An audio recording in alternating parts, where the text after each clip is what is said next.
ഇന്നത്തെ നമ്മുടെ റെസിപ്പി റാഗി വെച്ചിട്ട് അമിതവണ്ണവും ഷുഗറും കുറയാൻ നല്ല ടേസ്റ്റി ആയിട്ട് ചെയ്തെടുക്കാൻ പറ്റുന്ന ഒരു ഹെൽത്തി ബ്രേക്ക്ഫാസ്റ്റ് റാഗി സ്മൂത്തിൻ്റെ റെസിപ്പിയാണ്. നല്ല രീതിയിൽ ധനശക്തി വർദ്ധിപ്പിക്കാനും ധാരാളം കാൽസ്യവും സിങ്കും ആൻറ്റി ഓക്സിഡൻസും പ്രോട്ടീനും ഒക്കെ അടങ്ങിയിട്ടുള്ള പിന്നെ ഷുഗറുള്ളവർക്കൊക്കെ കുടിക്കാൻ പറ്റിയിട്ടുള്ള ഒരു അടിപൊളി സ്മൂത്തി എങ്ങനെ ഉണ്ടാക്കിയെടുക്കാൻ നോക്കാം. അതിന് മുന്നായിട്ട് ഈ ചാനൽ ആദ്യം നിങ്ങൾ കാണുന്നുണ്ടെങ്കിൽ നിങ്ങൾക്ക് ഇഷ്ടമായി എന്നുണ്ടെങ്കിൽ പ്ലീസ് ഒന്ന് സബ്സ്ക്രൈബ് ചെയ്ത് സപ്പോർട്ട് ചെയ്യണേ. ആദ്യം തന്നെ ഇതിലേക്ക് വേണ്ടിയിട്ടുള്ള ചിയാ സീഡ് ഒന്ന് കുതിർത്തിയെടുക്കാം.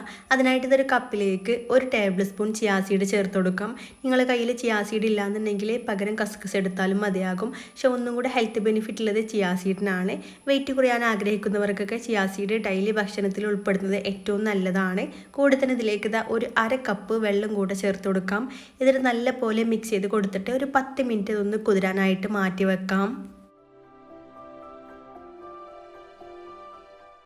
ഇനി ഒരു പാൻ വെച്ചിട്ടുണ്ട്. ഇതിലേക്ക് 1 കപ്പ് വെള്ളം ചേർത്ത് കൊടുക്കാം. നിങ്ങളെ കയ്യിൽ മെഷറിംഗ് കപ്പ് ഇല്ലാന്നുണ്ടെങ്കിൽ സാധാരണ ഗ്ലാസ്സിലൊന്ന് അളന്നെടുത്താലും മതിയാകും. തീ ഓൺ ചെയ്ത് കൊടുക്കുക. ഈ ഒരു വെള്ളം ഒന്ന് ചൂടായിട്ട് വരട്ടെ. ഈ സമയം കൊണ്ട് ഇതിലേക്ക് വേണ്ടിയിട്ടുള്ള റാഗിപ്പൊടി ഒന്ന് മിക്സ് ചെയ്തിട്ട് എടുക്കുക. അതിനായിട്ട് ഒരു ചെറിയൊരു ബൗൾ എടുത്തിട്ടുണ്ട്.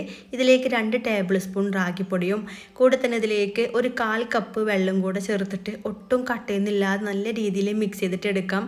നിങ്ങളെ കയ്യിൽ മുഴുവനായിട്ടുള്ള റാഗിയാണ് ഉള്ളതെന്നുണ്ടെങ്കിൽ കുറച്ച് വെള്ളത്തിലൊന്ന് മിക്സ് അരച്ചെടുത്താലും മതിയാകും. ഇതുപോലെ നന്നായിട്ട് കട്ടയൊന്നുമില്ലാതെ മിക്സാക്കി എടുത്തിട്ടുണ്ട്. ഇനി ഒരു മിക്സ് ഈ ഒരു ചൂടായിട്ടുള്ള ഒരു വെള്ളത്തിലേക്ക് മൊത്തത്തിൽ അങ്ങ് ചേർത്ത് കൊടുക്കാം. ചേർത്തെടുക്കുമ്പോൾ തീ ഏറ്റവും ലോ ഫ്ലെയിമിലിട്ട് വേണം ചേർക്കാനായിട്ട്. എന്നിട്ട് കൈവെക്കാതെ മിക്സ് ചെയ്ത് കൊടുക്കുക. റാഗി ആയതുകൊണ്ട് തന്നെ പെട്ടെന്ന് കട്ടിയായിട്ട് വരും. ഇനി ഇതിലേക്ക് മധുരത്തിന് ആവശ്യമായിട്ട് ഒരു 5 അല്ലെങ്കിൽ 6 ഈത്തപ്പഴം കൂടെ ചേർത്ത് കൊടുക്കാം. നിങ്ങൾക്ക് മധുരത്തിനനുസരിച്ച് കൂടുതൽ വേണമെങ്കിൽ കൂടുതലും ചേർത്ത് കൊടുക്കാം കേട്ടോ. അത് നിങ്ങൾ ഇഷ്ടത്തിനനുസരിച്ച് ചേർത്തെടുക്കാവുന്നേ ഉള്ളൂ. ഇതും കൂടെ ചേർത്ത് കഴിഞ്ഞാൽ നല്ല പോലെ മിക്സ് ചെയ്ത് ഒന്ന് കുറുക്കിയെടുക്കാം. ഇതിവിടെ നല്ല രീതിയിൽ കട്ടിയായിട്ട് വന്നിട്ടുണ്ട്. ഒത്തിരി കട്ടിയായിട്ടല്ല, ഒത്തിരി ലൂസായിട്ടല്ല. ഈ ഒരു തിക്നെസ്സിലാണ് കേട്ടോ വേണ്ടത്. ഈ ഒരു സമയം കൊണ്ട് തന്നെ ഇതിലേക്ക് ചേർത്തിട്ടുള്ള ഈത്തപ്പഴമൊക്കെ നന്നായിട്ട് വെന്ത് സോഫ്റ്റായി വന്നിട്ടുണ്ട്. ഇത്രയും മതിയാകും. ഇനി തീ ഓഫ് ചെയ്ത് കൊടുക്കുക. എന്നിട്ട് ഈ ഒരു മിക്സ് തണുക്കാനായിട്ട് ഒരു സൈഡിലേക്ക് അങ്ങ് മാറ്റി വെക്കാം. ഇതിവിടെ നല്ല പോലെ തണുത്ത് വന്നിട്ടുണ്ട്. തണുത്ത് കഴിഞ്ഞാൽ ഒന്നും കൂടെ കട്ടിയായിട്ട് വരും. അധിക സമയം എടുക്കൊന്നുമില്ല, പെട്ടെന്ന് തന്നെ തണുത്ത് കിട്ടുകയും ചെയ്യും. ഇത് മൊത്തത്തിൽ മിക്സിൻ്റെ ജാറിലേക്ക് അങ്ങ് ചേർത്ത് കൊടുക്കാം. ഇതിലേക്ക് നല്ലൊരു ഫ്ലേവറിന് വേണ്ടിയിട്ട് 1 ടീസ്പൂൺ ഏലക്കാപ്പൊടിയും കൂടെ ചേർത്ത് കൊടുക്കാം. കൂടെ തന്നെ ഇതിലേക്ക് ഒരു വലിയ റോബസ്റ്റയും കൂടെ എടുത്തിട്ടുണ്ട്. അതും കൂടെ ചേർത്ത് കൊടുക്കാം. വെയിറ്റ് കുറയാനായിട്ട് ഏറ്റവും നല്ലത് റോബസ്റ്റ പഴം എടുക്കണതാണ്. എനിക്ക് ഏത് പഴം വേണമെങ്കിലും എടുക്കാം കേട്ടോ. പക്ഷെ ഒന്നും കൂടെ നല്ലത് ഇത് എടുക്കണതാണ്. അപ്പോൾ അതും കൂടെ ചെറുതായിട്ട് കട്ട് ചെയ്തിട്ട് മിക്സിൻ്റെ ജാറിലേക്ക് അങ്ങ് ചേർത്ത് കൊടുക്കാം. ഇനി ഇതിലേക്ക് ഇതൊന്ന് അടിച്ചെടുക്കാൻ ആവശ്യമായിട്ട് ഒരു 1/4 കപ്പ് പാലും കൂടെ ചേർത്തിട്ട് നല്ല സ്മൂത്തായിട്ടൊന്ന് അടിച്ചിട്ടെടുക്കാം.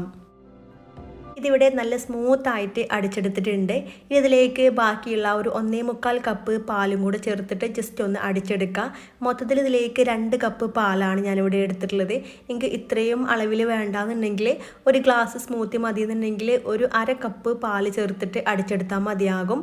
ഇനി അടിച്ചെടുത്ത മിക്സ് മൊത്തത്തിൽ ഈ ഒരു ബൗളിലേക്ക് അങ്ങ് ചേർത്ത് കൊടുക്കാം. ഈ ഒരു തിക്നെസ്സിലാണ് കേട്ടോ ഇത് ഉണ്ടാകുക. നിങ്ങൾ പാലിൻ്റെ അളവ് കുറക്കുകയാണെന്നുണ്ടെങ്കിൽ ഒന്നും കൂടെ കട്ടിയായിട്ട് കിട്ടുകയും ചെയ്യും.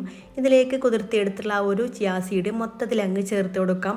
എന്നിട്ട് എല്ലാം കൂടെ നന്നായിട്ട് മിക്സ് ചെയ്ത് യോജിപ്പിച്ചെടുക്കാം. ഈ ഒരു സമയത്ത് നിങ്ങൾക്ക് ഇതിലേക്ക് വേണമെന്നുണ്ടെങ്കിൽ നട്ട്സ് കട്ട് ചെയ്തോ അല്ലെങ്കിൽ ഫ്രൂട്ട്സ് കട്ടാക്കിയതൊക്കെ ചേർത്ത് കൊടുക്കാം. നല്ല രീതിയിൽ ദഹനശക്തി വർദ്ധിപ്പിക്കുന്നതിനും അതുപോലെ തന്നെ ഇതിനകത്ത് ധാരാളം കാൽസ്യവും സിങ്കും മഗ്നീഷ്യവും വൈറ്റമിൻസും ആൻറ്റി ഓക്സിഡൻസും നല്ല രീതിയിൽ പ്രോട്ടീൻ കണ്ടൻറ്റും കാർബോഹൈഡ്രേറ്റും ഇതിനകത്ത് അടങ്ങിയിട്ടുണ്ട്. അപ്പോൾ എല്ലാവരും ഒന്ന് ട്രൈ ചെയ്ത് നോക്കുക. നിങ്ങൾക്ക് ഉറപ്പായിട്ടും ഇഷ്ടമാകും. ഇഷ്ടമായെന്നുണ്ടെങ്കിൽ ലൈക്ക് ചെയ്യുക. ഫ്രണ്ട്സിനും ഫാമിലിക്കും ഒന്ന് ഷെയർ ചെയ്ത് സപ്പോർട്ട് ചെയ്യുക. വീണ്ടും ഇതുപോലെ നല്ല അടിപൊളിയായിട്ടുള്ള റെസിപ്പി ആയിട്ട് കാണാം.